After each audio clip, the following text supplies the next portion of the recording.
إن الحمد لله نحمده ونستعينه ونستغفره ونعوذ بالله من شرور أنفسنا ومن سيئات أعمالنا من يهد الله فلا مضل له ومن يضلل فلا هادي له أشهد أن لا إله إلا الله وحده لا شريك له وأشهد أن محمدا عبده ورسوله لا نبي بعده وقال الله تعالى في الكتاب الكريم أعوذ بالله من الشيطان الرجيم يا أيها الذين آمنوا اتقوا الله حق تقاته ولا تموتن إلا وأنتم مسلمون يا أيها الناس اتقوا ربكم الذي خلقكم من نفس واحدة وخلق منها زوجها وبث منهما رجالا كثيرا ونساء واتقوا الله الذي تساءلون به والأرحام إن الله كان عليكم رقيبا يا أيها الذين آمنوا اتقوا الله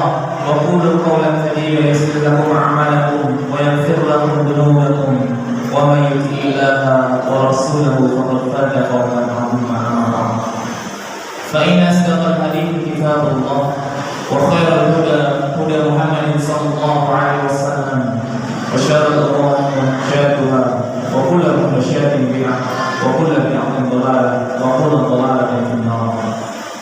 Jamaah kaum muslimin rahimani Allah wa iyyakum.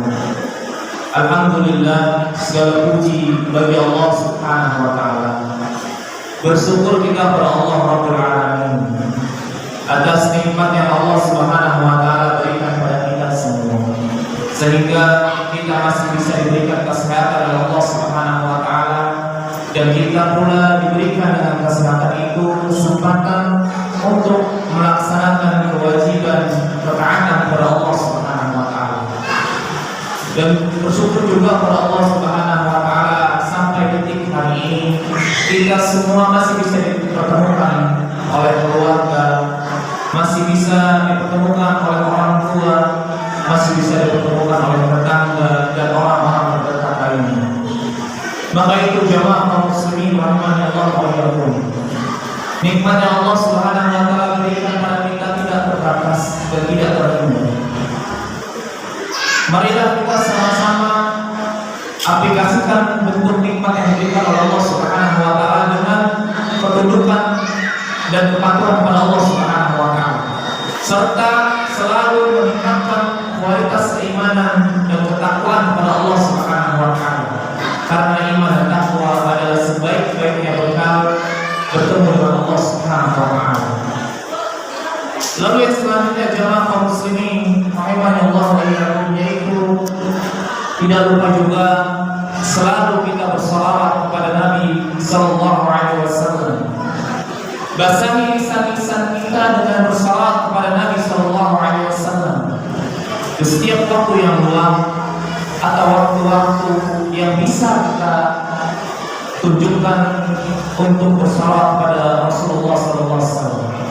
Karena berkat beliau sallallahu alaihi wasallam, agama Islam yang kita anut, manhaj yang kita raih, dan perkara-perkara dunia yang ditunjukkan oleh Rasulullah sallallahu alaihi wasallam itu adalah sebuah kabar yang dikabarkan oleh Allah Subhanahu wa taala kepada Rasulullah sallallahu alaihi wasallam, sehingga kita bisa menikmati itu semua.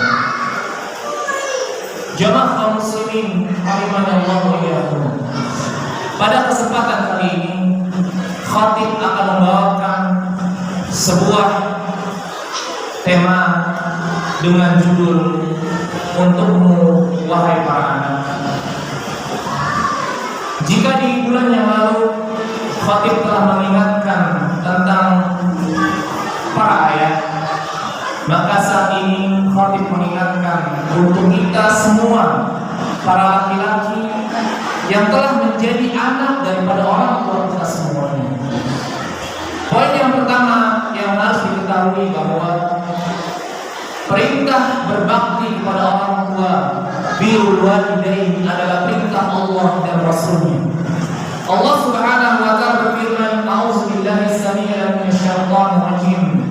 Wa'budu ilallah wa la tusyriku bihi syai'an wa bil walidaini ihsana."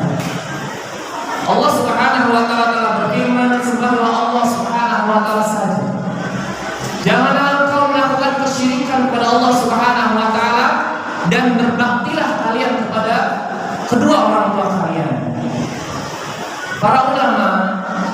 menyebutkan ayat ini bahwa begitu luar biasanya, dan ayat-ayat yang sejenis ini banyak, beberapa ayat di dalam Al-Quran. Para ulama mengatakan begitulah kedudukan orang tua di hadapan Allah Subhanahu wa Ta'ala atau di dalam Islam, bahwa kedudukan orang tua, berbakti kepada orang tua di bawah kedudukan kepada ketauhidan kepada Allah Subhanahu wa Ta'ala. Dan beberapa ayat disebutkan demikian. Di sini menjelaskan bahwa begitu agungnya, begitu mulianya orang tua kita, sehingga Allah Subhanahu wa Ta'ala sandingkan kalimat tauhid kepada Allah Subhanahu wa Ta'ala dan berbakti kepada orang tua. Jangan kaum muslimin rahimani Allah wa iyyakum. Perlu kita ketahui bahwa tujuan manusia dihidupkan di dunia yaitu an'ibudullah, yaitu untuk beribadah kepada Allah Subhanahu wa Ta'ala, untuk mentauhidkan Allah Subhanahu wa Ta'ala saja.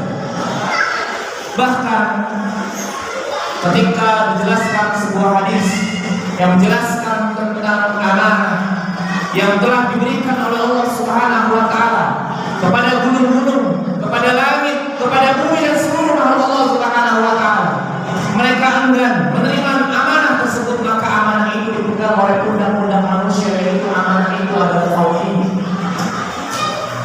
Maka itu manusia dikatakan sebagai polisi dunia. Jika suatu kaum atau suatu tempat yang ia tidak jauh dari tauhid kepada Allah Subhanahu wa Ta'ala dan tidak ada yang mengajarkan tauhid, maka Allah Subhanahu wa Ta'ala akan mengirimkan azabnya kepada penduduk kaum tersebut. Maka bencana-bencana yang ada di muka bumi ini dikarenakan tidak adanya nilai tauhid atau tidak ada manusia yang mengingatkan tauhid kepada Allah Subhanahu wa Ta'ala, maka Allah akan turunkan azab dari langit dan dari bumi. Bisa jadi Allah kempakan, bisa jadi Allah turunkan hujan yang tidak berhenti, bisa jadi Allah guncangkan gunung, karena di sana sudah tidak ada nilai tauhid dan yang mengajarkan tauhid kepada Allah Subhanahu wa Ta'ala. Kita lihat sebuah kabar dari Rasulullah sallallahu alaihi wasallam di akhir zaman, ketika manusia yang memiliki tauhid kepada Allah Subhanahu wa Ta'ala, Allah musnahkan mereka semua dan disisakan orang-orang di akhir zaman mendekati hari kiamat. Siapa mereka? Mereka adalah orang yang tidak memiliki iman sedikit pun di dalam jiwanya. Maka saat itulah Allah Subhanahu wa Ta'ala menurunkan azab kiamat kepada orang demikian. Jangan kaum muslimin rahimahullah wa iyyakum, begitu agung tauhid Allah Subhanahu wa Ta'ala. Bahkan bagi mereka yang tidak mengikuti tauhid dan terjerumus pada kesyirikan, maka ia akan abadi selamanya di neraka Allah Subhanahu wa Ta'ala. Nauzubillah min dzalik.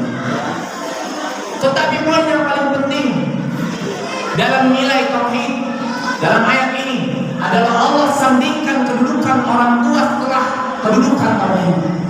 Ini menandakan jemaah bahwa begitu mulia orang tua kita di hadapan Allah Subhanahu wa Ta'ala. Dan jika kita melakukan kedurhakaan kepadanya, maka kita akan mendapati keburukan yang besar karena pembangkangan kita atau menzalimi orang tua kita. Jemaah kaum muslimin rahimani Allah wa iyyakum. Lalu Rasulullah sallallahu alaihi wasallam juga bersabda ketika menjelaskan tentang amal apa yang paling mulia di sisi Allah Subhanahu wa Ta'ala. Rasulullah SAW bersabda, "Ayyul a'mali ahabbu ila Allah?" Qala, "As-salatu ala waqtiha." Qala, "Tsumma ayyu?" Qala, "Tsumma birrul walidain." Ayat hadis ini menjelaskan tentang sebuah amal. Amal yang terbaik salah satunya adalah sholat tepat pada waktunya, lalu yang kedua adalah birrul walidain, berbakti kepada orang tua. Jemaah kaum muslimin rahimani Allah wa iyyakum. Lalu yang selanjutnya, poin yang selanjutnya adalah perlu kita ketahui pintu surga jannah Allah Subhanahu wa Ta'ala adalah harapan setiap manusia. duduknya bapak-bapak semuanya di masjid ini, saya meyakini semuanya bahwa di antara kita semua pasti menginginkan mendapatkan balasan yang besar dari Allah Subhanahu wa taala, yaitu jannah Allah Subhanahu wa taala yang penuh dengan kenikmatan, yang kenikmatan tidak dirasakan oleh panca indera kita, yang kenikmatan itu tidak bisa dilihat oleh manusia ketika di dunia. Saya yakin bapak-bapak di dalam kalbu, dalam jiwa-jiwanya ketika mengabdi kepada Allah Subhanahu wa taala sebelum keluar digoda oleh syaitan melakukan maksiat, di dalam hati bapak-bapak yang sangat dalam, bapak mengharapkan mati dalam husnul khatimah dan dibangkitkan memasuki jannah Allah Subhanahu wa taala. Inilah keinginan kita semua. Maka tahukah bapak, salah satu yang menyebabkan kita dimasukkan ke dalam jannah Allah Subhanahu wa taala, bahkan Allah muliakan ini, yaitu birrul walidain. Berbakti kepada orang tua ini memiliki pintu khusus memasuki jannah Allah Subhanahu wa taala. Bisa jadi kita adalah orang yang lemah dalam sholat. Ketika sholat kita lalai, baru bertakbir kita ingat sesuatu di luar sana, sehingga mendapatkan kekhusyuan kita kurang. Boleh jadi kita orang yang berharta, kita nggak memiliki harta yang banyak seperti orang-orang di luar sana, bisa memberikan sedekah Jumat, bisa memberikan uang untuk fakir miskin, atau boleh jadi kita adalah orang yang tidak memiliki apapun di muka bumi ini, tetapi ada satu hal yang Allah berikan kemuliaan. Kalau bapak nggak bisa itu semua, maka jagalah orang tua kita. Dengan menjaga orang tua kita, maka itu adalah sebab kita dimasukkan ke dalam jannah Allah Subhanahu wa taala. Rasulullah sallallahu alaihi wasallam di dalam hadis riwayat Imam Tirmizi, Rasulullah SAW bersabda, kedua orang tua itu adalah pintu surga yang paling utama. Jika kalian mau masukinya, maka jagalah orang tua kalian, dan jika kalian enggan memasukinya, maka sia-siakanlah orang tua kalian. Hadis ini memberikan penekanan kepada kita semua. Kalau bapak-bapak menginginkan jannah yang ada dalam kalbu bapak, jaga orang tua kita, berbakti kepada dia. Tapi kalau bapak enggak mau, silakan, kata Allah Subhanahu wa taala, silakan. Abaikan orang tua kalian. Kalau orang tua ngeluh, orang tua sakit, biarin saja. Kalau bapak enggak masuk surga.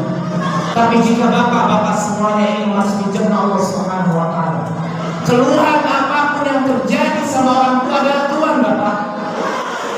Jika orang tua menginginkan bapak, maka datangilah ia lebih daripada istri dan anak-anaknya. Ini pilihan bagi kita semua. Kalau bapak mau ambil, Allah akan janjikan jannah Allah Subhanahu wa taala. Lalu selanjutnya, yaitu birrul walidain adalah salah satu tawassul, salah satu hal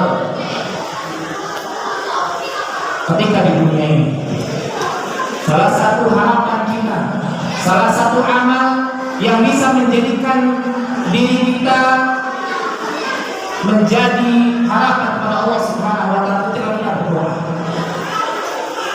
Pernahkah bapak mendengar sebuah kisah dalam sebuah hadis sahih, hadis riwayat Imam Bukhari dan Muslim, kisah seorang yang terjebak di dalam gua. Salah satu di antara mereka menceritakan kisahnya ketika mengharapkan batu itu bergeser, ketika tidak ada harapan kecuali harapan itu pada Allah Subhanahu wa taala. Siapa yang bisa menggeserkan batu yang sangat dalam gua kecuali Allah Rabbul Alamin. Dia pun teriak, nggak akan dengar, karena kondisi tersebut dalam kondisi gunung-gunung bukit. Dia kalaupun orang lewat itu 1001 orang mungkin di antara 1000 hanya satu yang lewat di tempat tersebut. Maka ia sandarkan diri dia kepada Allah Rabbul Alamin. Apa yang ia katakan pada Allah Subhanahu wa taala? Ia jadikan wasilah berbaktinya kepada orang tua kepada Allah Subhanahu wa taala. Apa yang ia katakan? Ia berkata, ya Wahai Rabbku, sesungguhnya aku adalah seorang pengembala ternak. Aku dapati setiap selesai aku melakukan pekerjaan aku hari ini, maka aku perahkan susunya. Dan susu itu aku berikan kepada orang tuaku sebelum aku berikan kepada istri dan anakku. Lalu tahu Bapak apa yang dilakukan oleh dia? Lalu dia bercerita, pada suatu ketika ya Rabbi, aku dapati ketika aku pulang, orang tuaku tertidur. Aku sudah sediakan susu yang aku perah untuk orang tuaku. Lalu aku ingin memberikan kepada dia, tapi tertidur. Aku enggan untuk membangunkannya ya Rabbi. Aku takut mengganggu waktu tidurnya. Lalu anakku meminta air susu tersebut. Lalu aku abaikan sampai anak perempuanku menangis. Sampai waktu pagi hari orang tuaku bangun, lalu aku berikan susu tersebut. Maka kata ia, apa yang dikatakan oleh dia, Bapak, begitu agungnya kemuliaan orang tua di hadapannya. Jika ini adalah amalan yang baik menurutmu wahai Rabbi, maka geserlah batu itu. Maka seketika batu itu pun bergeser ya Bapak. Ini menandakan begitu agungnya seorang anak, seorang istri yang belum diberikan air susu, tapi ia dahulukan orang tuanya dan enggan, khawatir membangunkan orang tua yang sudah tidur. Ini menjadi masalah bagi hatinya. Maka itu adalah menjadi amalan yang menjadi wasilah bagi diri dia kepada Allah Subhanahu wa taala, dan terbukalah batu tersebut. Bapak-bapak yang dirahmati Allah Subhanahu wa taala, inilah gambaran seorang anak yang saleh yang mengetahui keutamaan dari orang tuanya. Bukan seperti kita ini yang terkadang istri dan anak kita menjadi standar hidup kita. Kita abaikan orang tua kita. Kita bisa memberikan segala sesuatu yang hebat kepada istri dan anak kita, tetapi kita abaikan orang tua kita. Bahkan makannya pun terkadang kita nggak tahu dia bisa makan atau tidak, Bapak. Maka kita mencontoh orang yang soleh yang Allah abadikan dalam Al-Quran dan As-Sunnah, atau Bapak mencontoh orang-orang yang berkata di sana mendahulukan istri dan anaknya. Bukankah jannah yang diinginkan oleh kita semua? Maka muliakanlah orang tua kita, dan Allah akan memasukkan kita dalam jannah Allah Subhanahu wa taala. Apa qouli hadza fastaghfirullahaladzim.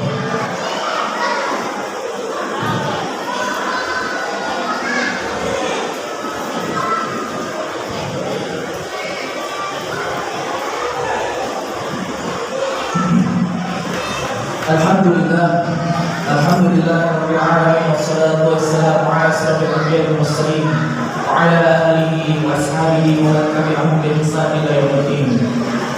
Jamaah kaum muslimin rahimanallahu wa iyyakum.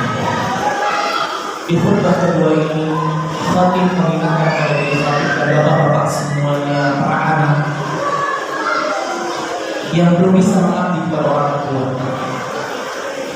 Mari kita merenung sejenak, menceritakan keluh kesah orang tua kita. Ketika ia melahirkan kita, Bapak, ada di antara orang tua kita yang memiliki kesulitan di dalam kehidupannya. Ia rela tertatih-tatih mencari nafkah untuk sang bayi, yaitu kita. Saat itu ia baru di PHK, atau uangnya nggak cukup untuk memberikan nafkah gizi bagi istrinya dan anaknya. Dan begitu juga sang ibu yang ia berat membawa sang anak. Ia sulit dalam melakukan aktivitas kehidupannya untuk sang anak, yaitu kita semua. Didapati kesulitan yang ada pada diri dia, ia abaikan itu semua. Ia lakukan apapun untuk anak yang ia cintai, yang ia jaga ketika sedang hamil, sampai ia pun melahirkan, sampai jadilah bapak-bapak semua.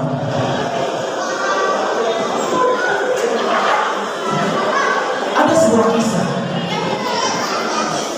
akhir-akhir ini dalam informasi di YouTube, beberapa berita media menyampaikan ada seorang bapak yang ia tidak bisa memberikan handphone untuk anaknya karena anak sekolah menggunakan handphone. Sampai-sampai ia mengambil handphone, gak mau handphonenya. Ia ambil handphonenya, apa yang ia lakukan? Ia berikan untuk anaknya, untuk sekolahnya, bapak. Dan ia pun tertangkap. Ketika ditangkap, ditanyakan, dicari-cari oleh sang hakim, apakah bapak ini telah melakukan kriminal sebelumnya? Apakah ada catatan buruk dalam pekerjaan sebelumnya dan lain sebagainya? Tidak ditemukan, bapak. Tidak ditemukan catatan kriminal yang ada pada dirinya. Lalu ketika ditanyakan kepada RT, lurah dan secepatnya apa yang dilakukan? Bapaknya telah berkata kepada RT dan lurahnya bahwa saya tidak memiliki uang untuk sekolah anak saya. Tetapi RT dan lurahnya mengabaikan bapak itu sampai suatu ketika. Begitu sayang dan agungnya orang tua kepada sang anak. Bahkan kalimat yang ia katakan, seandainya harus dipenjara saya, maka izinkanlah kepada para penegak hukum dan lain sebagainya, jagalah anak saya, berikanlah pendidikan anak saya baik. Sang bapak rela dipenjara bertahun-tahun untuk sang anak. Dan kisah ini adalah salah satu kisah pilu seorang ayah pada anaknya. Berapa banyak kisah-kisah pilu yang didapati orang tua kita tidak pernah. Apakah dengan itu tidak cukup untuk memgoyahkan hati bapak semuanya? Menggantikan posisinya, yang menjaga bapak, yang memuliakan bapak ketika kecil, sampai bapak seperti dewasa ini. Lalu ada kisah seorang anak yang ketika besar dia tidak mendapati dari waktu kecilnya apa yang banyak. Ia sekolah, hasil jadi payah diri dia sendiri ketika besar. Ketika dia menjadi orang besar, ia mengatakan, sesungguhnya apa yang aku dapati karena usahamu sendiri. Padahal di dalam Islam, usaha dengan rezeki tidak ada kaitannya. Usaha dengan rezeki tidak ada kaitannya di dalam Islam. Rezeki itu adalah hak prerogatif Allah Subhanahu wa Ta'ala. Sebesar apapun usaha bapak dalam kehidupan dunia, kalau Allah tidak memberikan rezeki kepada bapak, maka tidak akan dapat rezeki baginya. Tapi berapa banyak orang yang sedang santai, sedang diam, tiba-tiba ditelepon oleh temannya, wahai teman, maukah kau bekerja di kantormu? Dan lain sebagainya. Maka apa yang didapati bapak semua saat ini bukanlah karena kelebihan kita, bukan. Tapi itu karena Allah Rabbul Alamin memberikan kesempatan dengan rezeki yang Allah berikan agar bapak makin sadar. Dengan harta itu bapak menjadi orang yang makin sayang pada istri dan anak serta orang tuanya.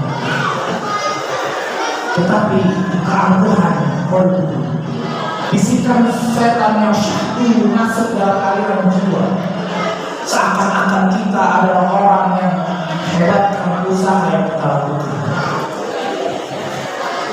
Jemaah kaum muslimin rahimakumullah. Dalam khutbah ini, anggaplah jika di bulan yang lalu seorang orang tua mengharapkan dari bapak-bapak semua, bapak luangkan waktu sedikit sama orang tua bapak, keluhkan, tanyakan keluhan-keluhan diri dia, jaga hatinya bapak. Yang ia harapkan ketika anak besar menjadi orang yang sukses, menjadi orang yang memiliki istri dan anak bahagia. Harapan orang tua, bahkan harapan orang tua bukan hanya ketika hidup, ketika ia dikuburkan oleh Allah Subhanahu wa Ta'ala di alam barzakh, ada satu harapan orang tua. Ia berharap dalam hatinya, yaitu berharap untayan doa, kalimat-kalimat yang terucap dari Bapak, serta amalan-amalan yang Bapak lakukan ketika di dunia. Ia berharap setiap sujud Bapak, setiap doa Bapak, setiap langkah kaki Bapak, berharap sang anak menjadikan itu semua untuk menjadi bagian amal dari orang tua ketika di alam barzakh. Bahkan itu pun harapan bukan hanya pada alam barzakh, tapi ketika di dalam neraka Allah Subhanahu wa Ta'ala, orang tua pun berharap agar anak yang ia telah didik, anak yang telah ia kandung, anak yang telah ia besarkan, ia bisa menyelamatkan hamba di neraka Allah Subhanahu wa Ta'ala. Itu semua ada di tangan Bapak-bapak semua, wahai para anak. Maka itu Bapak, marilah di khutbah yang terakhir ini kita sama-sama berdoa kepada Allah Subhanahu wa Ta'ala. Mari yang lupa sama orang tuanya datang minta ampun, minta maaf pada orang tua. Mulai saat ini sisihkan sebagian rezeki Bapak. Kalau Bapak tak mampu besar, sebagian rezeki Bapak berikanlah kepada orang tua, karena mungkin dengan wasilah itu atau perbuatan-perbuatan baik Bapak, walaupun Bapak tak memiliki uang, Bapak cukup mengenangkan hatinya. Wahai ibu, doakan hamba, seandainya hamba memiliki uang, atau jika tidak memiliki uang, mudah-mudahan diberikan kesempatan untuk melayani ibu dan bapak dengan kalimat yang indah. Ini pun sudah memiliki kesenangan dalam hati orang tua. Marilah sama-sama kita berharap Allah Subhanahu wa Ta'ala, mudah-mudahan kita semua jadikan anak yang saleh, anak yang diharapkan oleh orang tua kita, baik itu di dunia, di alam kubur nanti, ataupun di akhirat kelak.